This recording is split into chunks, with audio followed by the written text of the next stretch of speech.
Rhonda and Debbie.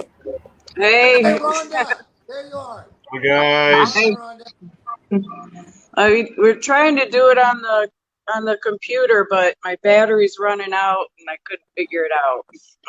Well, thanks for joining us. We know it's a very tough day for you. Bobby told us that you had a job to do earlier today. So Yeah. We just got back. We just got back like an hour ago. Mhm. So yeah, it was hard. This day exhausted me more than any, I think. She said it's catching up to me. Well, I can understandably. imagine. She's been a rock, though. Yeah. We were sharing reminiscences and memories of George and things that he did that made people smile. Can you remember something that you'd like to share with everyone that George did that made people smile? Everything he did. Oh my God. I know what he did in the airport once that excited a really old lady.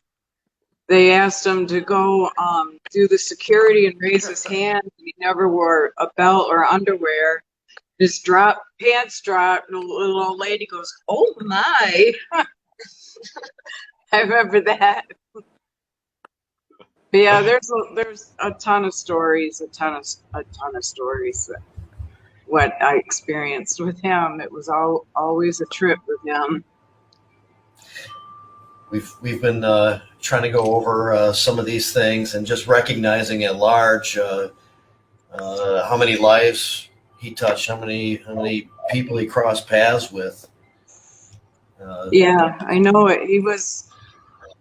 He told me he was ready to go, and I said, "Where are you going on your next trip?"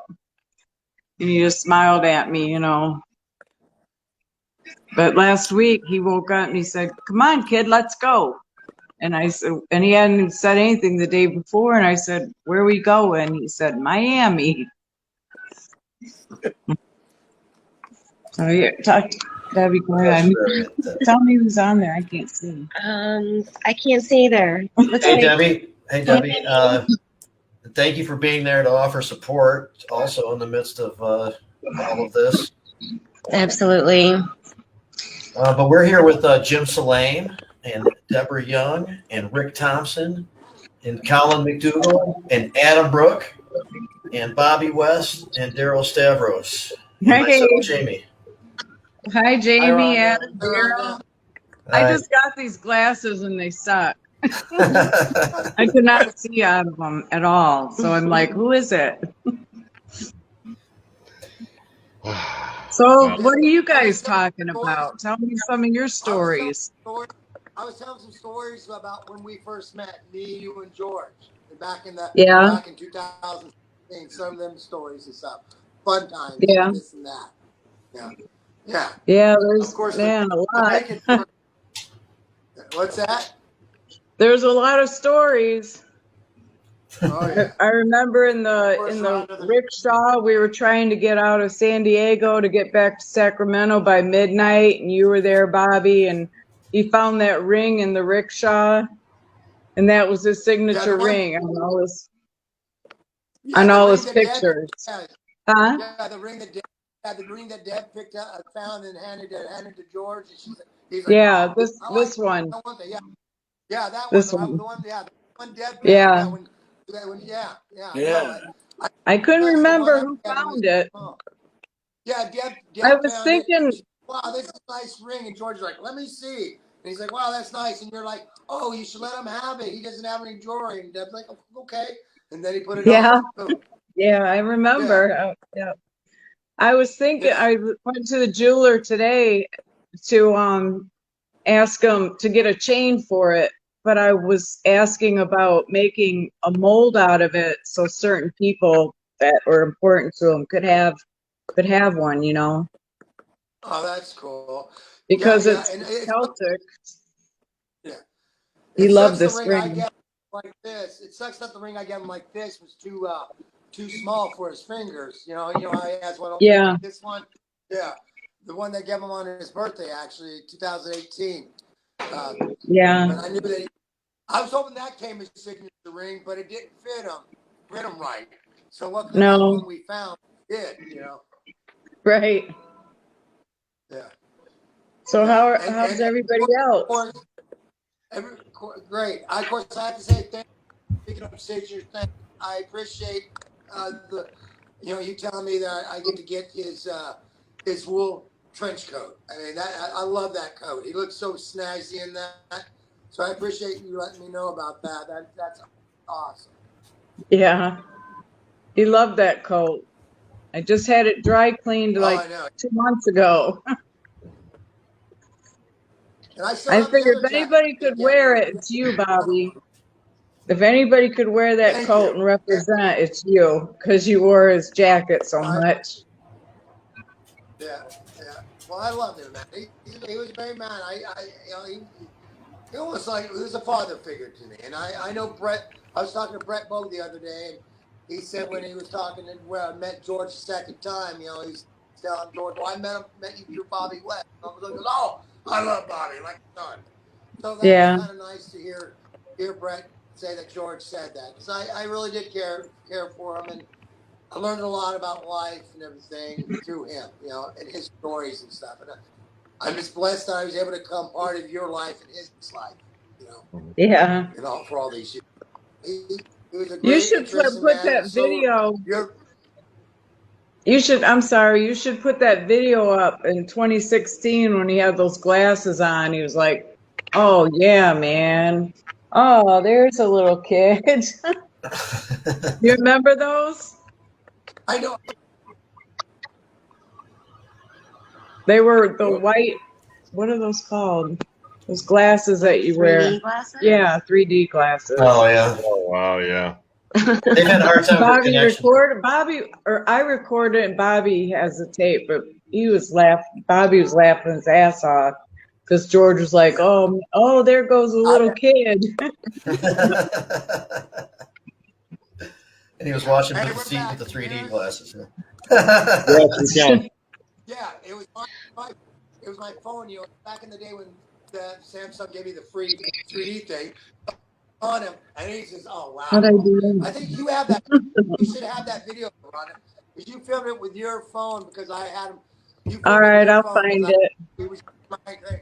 So I think you have it. Yeah, you should definitely put that up because that was hilarious. Because he's like, I know. Oh my God. I know. Now I want to see it. Yeah. It was funny. Yeah. I love the pictures that people are posting that I've never seen before. Right. Rhonda, the cannabis community really embraced George, and because of it, he got to travel all across the United States, right? Get to go to a lot of places. Yeah. Yeah, I told him last week, I said, George, you saved my life and you gave me so many different experiences I would have never had. And he's like, oh, wow, you're welcome. But he was just tired. He got his second COVID shot March 11th and just started sleeping a lot after that. And then he had a surgery for the TIPS procedure to drain some fluid out of him. And he just got tired after that, Yeah. But he was you talked to him, I think you talked to him, you guys, Saturday maybe? Yeah, because I remember I talked to him a few days. Then yeah, he told you he loved you. Yeah. I think, I don't know. Yeah, but yeah, said I love you. Looking good. Yeah.